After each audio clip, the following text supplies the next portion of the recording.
From Lagos, the nation's commercial capital, this is the news at 10, live from Channels Television.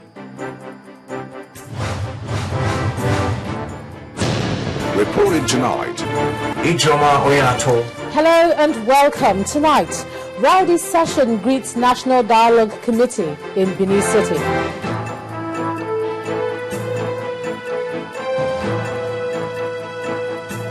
Worrisome security situation in Yobe.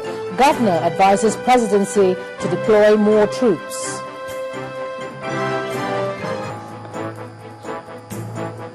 Attorney Generals meet in Abuja, discuss need to harmonize the penal and criminal codes. And dozens of migrants die of thirst in Niger as they try to cross the Sahara Desert. And in business, Lagos State Governor Babatunde Fashola declares opposition to Sovereign Wealth Fund, says it lacks constitutional backing. And on sports news, Jordan defeat Nigeria to secure their first ever win over the Super Eagles in an international friendly.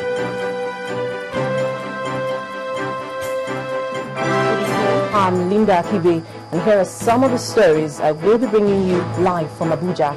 ECOWAS brainstorms on how to deal with the challenge of human trafficking, plus making life better for physical fistula patients.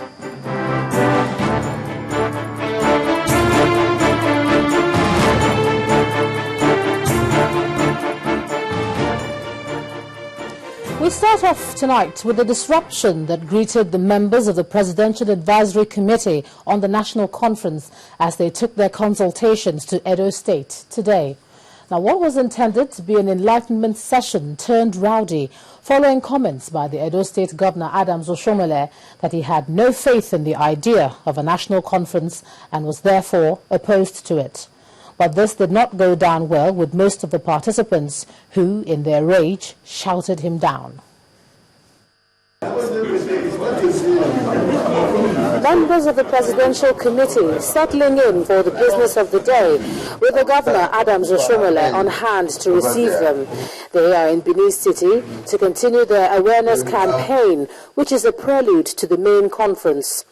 The group explains that a national dialogue will foster a strong bond among citizens, but the Edo State Governor, Adams Oshomole, disagrees. And we want to consult Nigerians about what are the issues that they believe should be on the agenda. Fortunately, we have a conference where there is no no-go area. All issues are available for discussion. All issues can be tabled and discussed. To be honest, I am unable to find any basis to give me some basis for any illusion that this exercise will be different. As much as I wish you well, I don't want to say I have no faith in this process, and I didn't think it was necessary at all. Minutes later, the committee members and others assembled at the Magwero College to begin the discussion on the issues of the day. The governor later joined them, again canvassing his original position. The first thing I asked myself,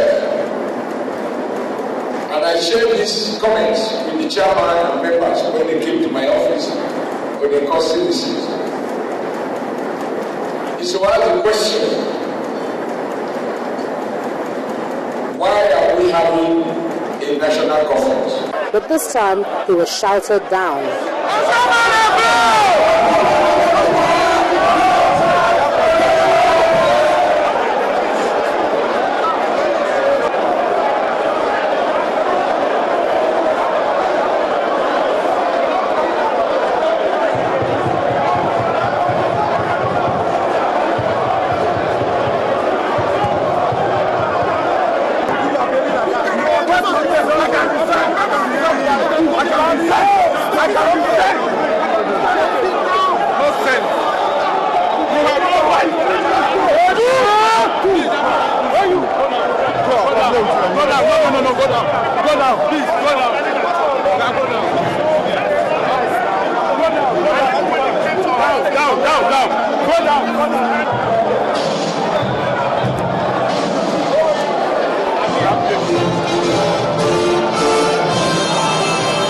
to avoid more trouble, the national anthem was quickly rendered to allow the governor out, but that did not end the rowdiness.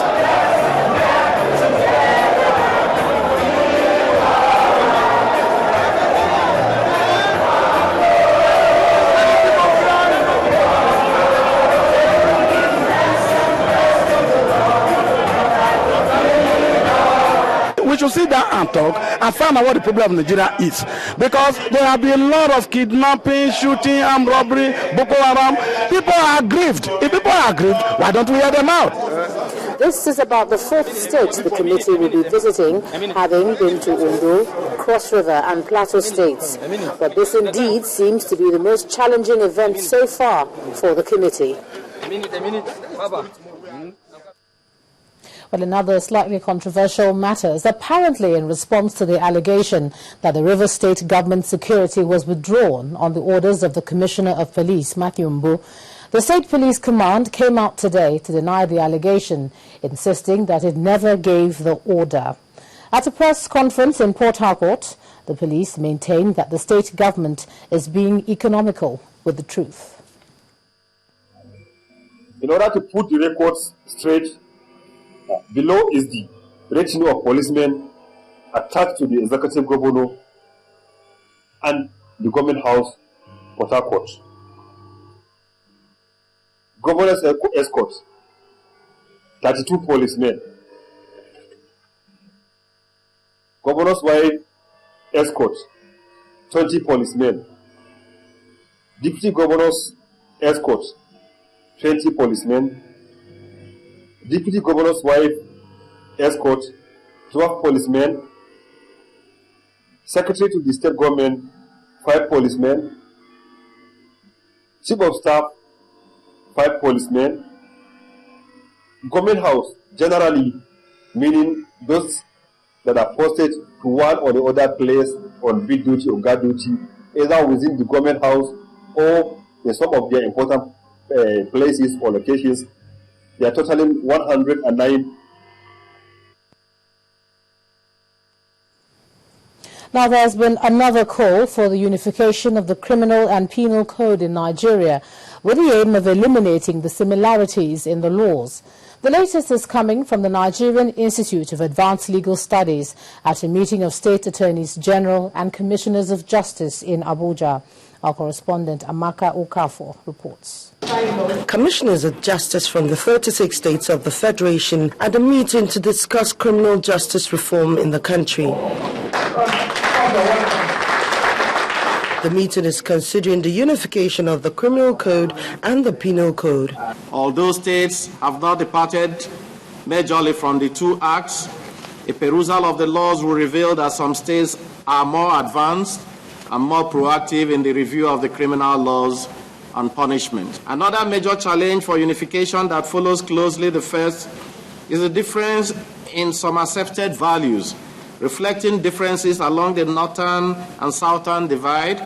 Unification of the criminal law to a very large extent is indeed possible, as is in spite of the differences in cultural backgrounds and beliefs. Some of the offenses have similarities in definitions, ingredients, and sometimes even the punishment. The penal code is practiced in the northern states of the country, including the Federal Capital Territory, while the criminal code is practiced in the southern part of the country.